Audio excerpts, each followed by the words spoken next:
Finalmente acabou de sair o trailer de The Mandalorian e Grogu, o mais novo filme de Star Wars que estreia dia 22 de maio e marca a volta de Star Wars aos cinemas. Então vem comigo, eu ainda não assisti o trailer, eu vou assistir junto com vocês, dar aqui minha reação e depois a gente vai analisar frame a frame do trailer. Então fica até o final do vídeo para descobrir todos os segredos do trailer de The Mandalorian e Grogu. E se quiser ficar por dentro de todas as novidades do filme, teorias, notícias e mais, se inscreve no canal para não perder os próximos vídeos. Vamos lá, gente. Caraca, eu tô muito animado.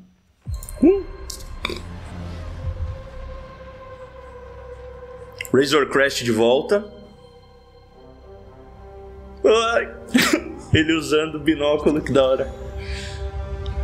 Imperiais, Stormtroopers.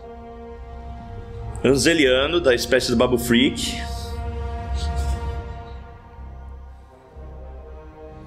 Personagem da Sigourney Weaver. A música.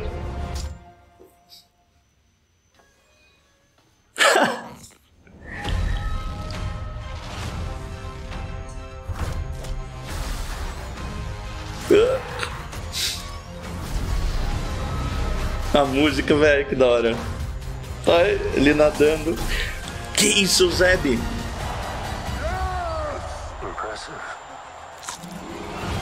Nossa!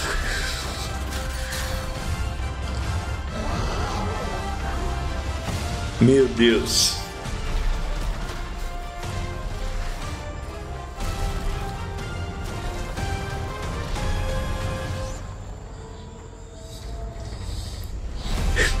Ah! Logo novo, hein? Finalmente deram uma melhorada no logo. Cacete! Good shot, baby.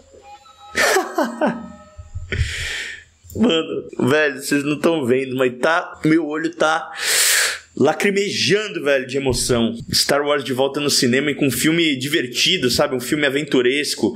É isso que a gente precisa. Claro, tá com muita cara de um episódio de 2 horas? Tá. E a gente sabe que pode ser um pouco disso.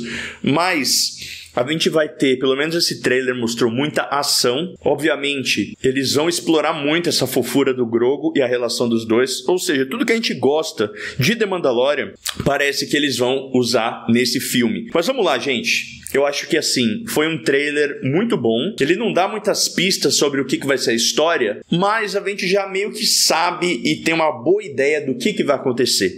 A gente vai ter uma aventura bem fechadinha do Mando e do Grogu, muito possivelmente indo atrás do Hota, que é o filho do Jabba, e lutando ali contra uns caçadores de recompensas no caminho, principalmente o Embo de The Clone Wars. Então vamos lá, vamos voltar aqui pro trailer e ver tudo frame a frame. Para começar, a gente já tem aqui a Razor Crest. Razor Crest de volta, ela tinha sido destruída na segunda temporada, é uma das naves mais legais aí de Star Wars, e tudo indica que ela foi reconstruída pelo pessoal da Nova República. Ela tá até novinha ali, dá pra ver a pintura dela, tá tinindo. E aqui é aquela base que a gente viu na 3ª temporada, onde o Carson Teva fica, o próprio Trapper Wolf, que é o personagem do Dave Filoni, fica. Ou seja, essa aqui é uma base da Nova República, onde ficam alguns pilotos e naves e tal. E aparece que vai ser aqui que o Mando e o Grogu vão ser recrutados pela personagem da Sigourney Weaver para ir nessa missão encontrar o filho perdido do Jabba. A gente já viu nesse posto aqui o próprio Zeb, que por algumas imagens vai ter alguma conexão aí com o Mando e o Grogu, quem sabe ajudar eles em alguma parte da missão.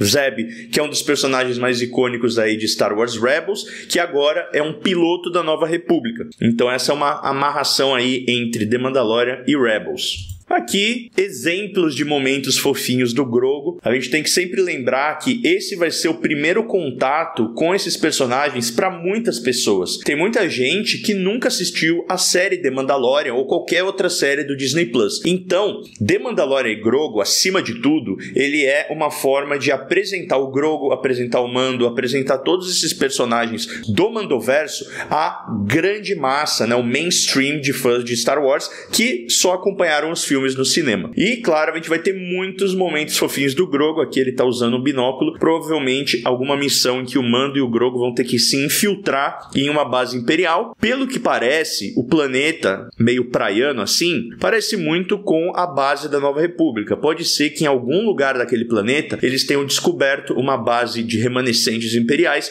e eles estejam tentando ir lá para neutralizar essa base. Aqui a gente tem um Anzeliano, que é da mesma espécie do Babu Frick. A gente já viu alguns mecânicos deles na terceira temporada, inclusive revivendo o IG-88 e colocando o Grogu lá dentro, como se fosse um mecha suit, né? Uma coisa meio Pacific Rim, Power Rangers ali, do pequenino controlando um exoesqueleto de droid. Então pode ser que a gente veja mais desses personagens aqui. Temos o Grogu com o seu signet ali, né? Do clã de 2, do clã Mudhorn, que é o Mando e o Grogu. Esse animal que o Grogu usou a força para levitar e salvar o Din Djarin lá na primeira temporada. Isso acabou se tornando o símbolo dessa união tão bonita dos dois e é o símbolo do clã deles. Então é legal ver ele usando esse medalhão. Por baixo a gente sabe que ele tá com aquela cota de malha de Beskar, que ele também ganhou na terceira temporada, e a minha expectativa é que talvez a gente veja uma evolução desse visual do Grogu. Talvez ele tire essa túnica tão característica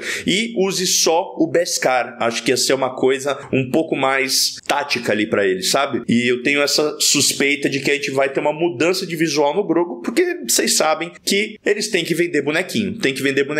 Então talvez uma armadura pequenininha, algo nesse sentido aí pro Grogu eu acho que vai rolar com certeza. E mais uma outra coisa que eu vou falar mais pra frente. Aqui a gente tem a personagem da Sigourney Weaver. A gente ainda não tem o nome dela, mas a gente sabe que ela é uma espécie de general ou de militar da Nova República, alguém com muito poder lá. E tudo indica aqui que ela tá naquela instalação que eu comentei mais cedo, que a gente já viu o Trapper Wolf, o Carson Teva, o Zeb. E aqui ela tá recrutando o Mando e o Grogu, que vamos lembrar, no final da terceira temporada, eles ficam em Nevarro ali na casinha deles, porém eles ficam à disposição do Carson Teva para uns freelas e algumas missões a mando da Nova República. Ó, ali atrás você pode até ver alguns pilotos, bem lá no fundo tem um cara meio carequinha que pode até ser o Carson Teva, é como se fosse um lounge de pilotos para dar uma descansada entre missões e tal. E claro, o Grogu, esfomeado como sempre, me identifico muito, tá ali tentando pegar uns petisquinhos da Sigourney Weaver. E ó, se você reparou, ele já tá ensaiando uma fala aí. Esse é um dos negócios que eu queria falar. Ele até hoje, o Grogu, ele só falou uma palavra que é o Batu. Mas eu acho que nesse filme a gente vai ouvir as primeiras palavras dele. Porque se você pegar desde a primeira temporada até a terceira temporada, o desenvolvimento cognitivo e essa evolução do Grogu, ela vem sendo muito aparente. Na primeira temporada ele era extremamente dependente, como se fosse realmente um bebezinho, e na terceira ele já estava salvando a pele do Mando. E nessa daqui ele já tá fazendo outras coisas sozinho, não dependendo de ser carregado pelo Mando ou tá naquele bercinho. Ele já tá muito mais independente e eu suspeito que ele vai começar a falar. Ou seja,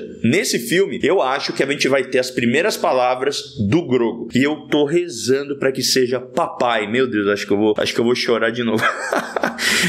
Eu chorei na segunda temporada, no final ali, o abraço dos dois, né? Os dois se despedindo. Eu tenho certeza que se eles fizerem algo nesse sentido aqui com o Grogu falando papai, putz, aí acabou. Aqui a gente tem mais cenas de ação. A gente comentou sobre imagens que tinham sido divulgadas, onde mostra esse local aqui do Mando, que parece ser uma espécie de cantina ou bar, que tem objetos de caça na parede como decoração. E ali atrás a gente vê até um Devaroniano. Então eu acho que aqui pode ser algum covil de caçadores de recompensa ou algum lugar que o Mando vai ter que ir para pegar informações. Parecido com o que a gente viu no comecinho da segunda temporada, quando ele vai até uma luta de gamorreanos, lembram? E ele vai ali para interrogar um mafioso para pegar informações. Então acho que isso pode ser o que tá rolando aqui. Notem que o Grogu estava fazendo algo fora da imagem e depois pula aqui no ombro do Mando. Então eu acho que o Mando tava ali lutando contra alguns capangas e o Grogu também saiu para lutar com outros capangas. Então até nisso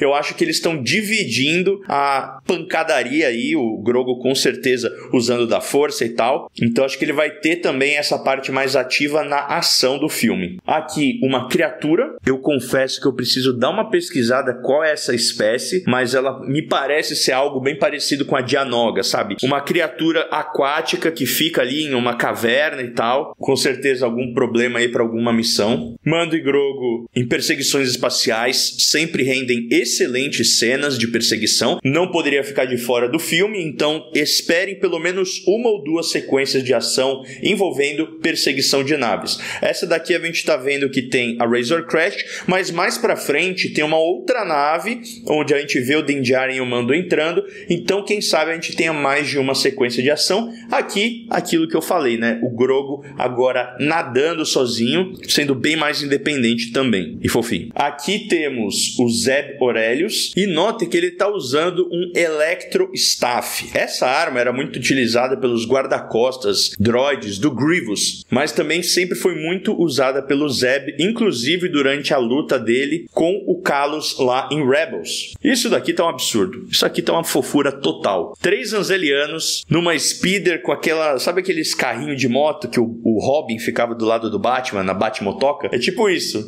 Os Anzelianos ali pilotando e o Groguinho com suas orelhas ao vento. Cara, muito, muito fofinho. Eu tô muito ansioso pra ver como que vai ser a recepção da galera e o pessoal que ainda não conhece esse personagem, né? Eu sei que ele é um fenômeno de vendas, um fenômeno cultural, mas acreditem, existe gente que não conhece o Grogu ainda. E eu acho que eles vão se apaixonar assim como a gente se apaixonou. Isso, essa é a nave que eu tava falando. Essa nave aqui, ela lembra muito aquela nave que a gente viu em Rogue One, que é a U-Wing. Só que a U-Wing, ela é ao contrário, né? Ela tem essas fendas pra frente, formando um U. Essa daqui já tá diferente, talvez seja uma V-Wing, eu realmente não sei, gente. Naves não é o meu forte, mas eu vou pesquisar pra trazer pra vocês em futuros vídeos. Aqui temos o Hota, né? Que é o filho do Jabba the Hutt, que se tornou um gladiador. Algo muito parecido com o que a gente já viu em Planeta Hulk, onde o Hulk vai pra um planeta, é aprisionado e se torna um gladiador. A gente viu isso até em Thor Ragnarok. E isso tá acontecendo aqui também com o Hota, que a gente conheceu em The Clone Wars e depois ele deu uma sumida. E eu já comentei em outros vídeos também que a gente vai ter muito esse entrave entre o Sindicato Hutt, que quer ocupar o espaço de poder deixado pelo Jabba depois da sua morte no episódio 6 e depois da morte do Bib Fortuna. Aí o Boba Fett foi lá e virou o novo Daimyo de Tatooine, e tendo a descoberta de que o Hota ainda está vivo por parte da Nova República, por parte do Sindicato Hutt, faz sentido de que aqueles Hutts de O Livro de Boba Fett queiram matá-lo e o pessoal da Nova República queira capturá-lo, queira conversar com ele e tal, para resolver tudo isso. Então eu acho que esse vai ser o plot do filme. Mando e Grogu vão ser recrutados pela Nova República para trazer o Hota até eles, e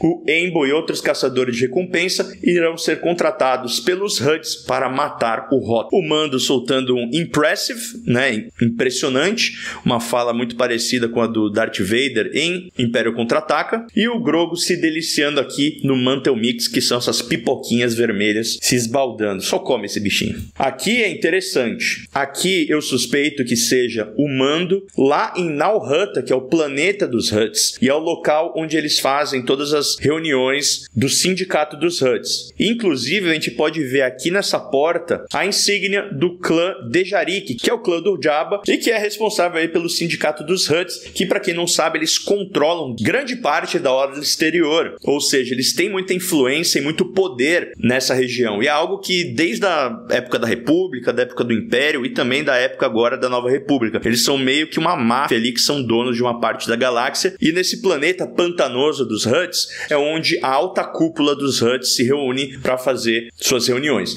E aqui eu acho que é o Din Djarin tentando se infiltrar lá e, claro, alguns guarda-costas droids dos Hutt lutando contra eles, ou quem sabe até novos caçadores de recompensa. Aqui nós temos o Mando lutando aqui com uma criatura que me parece ser um tipo de Trandoshano mutante ou alguma outra espécie. E é legal notar a animação desse personagem, que é uma mistura entre CGI e stop motion, que é uma coisa que a gente já viu também em O Livro de Boba Fett, que é uma grande homenagem ao Ray Harryhausen, que é o pai do stop motion, uma lenda aí que trouxe tantas coisas interessantes, filmes icônicos. Até no próprio Skeleton Crew também tinha aquele personagem que é um caranguejo gigante, também foi feito desse jeito, mesclando técnicas antigas com técnicas novas. E aqui, Mando e Grogu saindo de um AT-AT em um planeta mais gelado, que também deve ser outra missão do Mando e do Grogu tentando se infiltrar e destruir forças remanescentes imperiais. Vai ter uma grande cena de ação que já foi divulgada na D23 e na Celebration, do Mando dentro de um AT-AT, caindo na porrada e destruindo geral, muito parecido com as cenas de corredor do Darth Maul em Clone Wars, do Luke Skywalker em The Mandalorian e do Darth Vader em Rogue One. Então teremos mais uma cena de corredor fodástica aí. E aqui é uma cena legal, porque mostra que esse filme ele vai ter um escopo bacana. Ele não vai ser apenas um episódio de 2 horas, como muita gente fala. Ele vai ter grandes cenas de ação, ele vai ter momentos épicos. Então é algo que deixa a gente mais tranquilo de saber que a gente vai ter uma aventura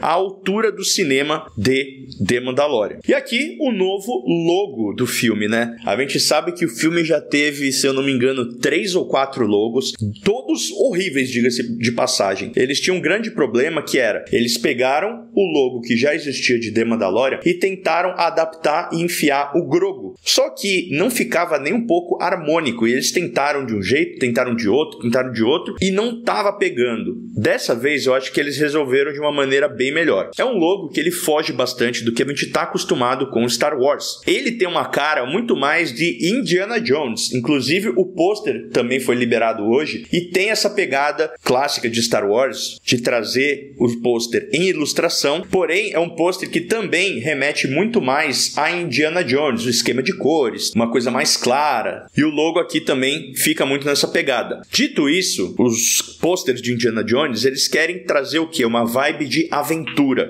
e é exatamente isso que esse filme é. Ele é um filme de aventura, um filme de aventura para toda a família, e eu acho que isso está muito bem comunicado no logo, no pôster e no trailer, o que me deixa bem aliviado. Esse não vai ser um filme que tem grandes pretensões de ser algo mais sombrio nem nada, apesar de que a Sigourney Weaver deu uma entrevista onde o repórter perguntou para ela se o filme ia ser só um filminho de aventura, sessão da tarde, e ela falou que em relação ao Din Djarin, a gente vai ter alguns temas mais sérios e possivelmente mais sombrios. Então, é um filme que ele tá prometendo muita ação, momentos fofinhos do Grogu, avançar a história e, quem sabe, uma pitada mais sombria. E aqui, falando que o filme foi filmado em IMAX. Para quem não sabe, o IMAX é um diferente formato de ser filmado, onde são câmeras muito mais robustas que conseguem preencher toda aquela tela do cinema. A gente já viu cenas de IMAX até na própria segunda temporada do Mando, no primeiro episódio, que é o meu favorito, do Mando lutando contra os dragões de Krayt. Isso tudo é filmado em IMAX. Você pode ver que até a tela dá uma aumentada do episódio. Então, também estou muito feliz com isso aqui. Star Wars foi feito para ser visto no cinema e IMAX, então, nem se fala. Eu vou fazer questão de assistir esse filme em IMAX na maior tela possível e espero assistir com vocês, hein? Tô tentando falar com o pessoal da Cinemark pra gente fazer uma sessão exclusiva pros fãs e vamos ver se sai. E acaba aqui com o Grogu sendo mais fofinho e mais independente, atirando ali uma gosminha verde que ele deve ter em algum bracelete dele, quem sabe até uma armadura por baixo do traje, que a gente comentou, se virando, e o Anzeliano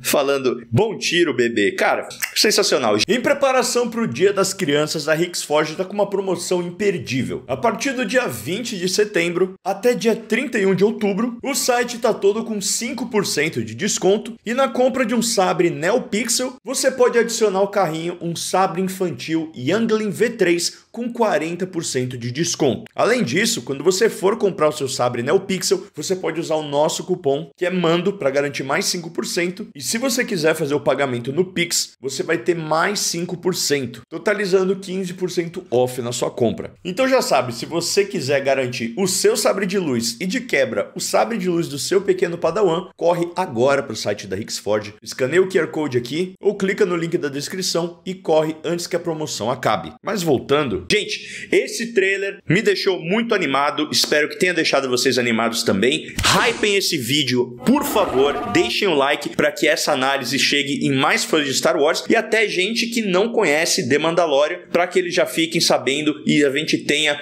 um excelente filme e que faça muito dinheiro, porque se esse filme for bem, já tá sendo dito que a gente vai ter uma trilogia de The Mandalorian e Grogu no cinema. Capricha aí no hype. Valeu, Felipe Bertanha, Adriano Ticiano, Igor S, Matheus Santos, Vitor Bertoli Nascimento, Drônimo de Brasil, Cyber Psycho, Risto Neno Gomes, Christian Pereira, por serem os membros apoiadores do canal. Se você quiser ter acesso a várias vantagens aqui no canal, torne-se um membro também. Vejo vocês na próxima e this is the way.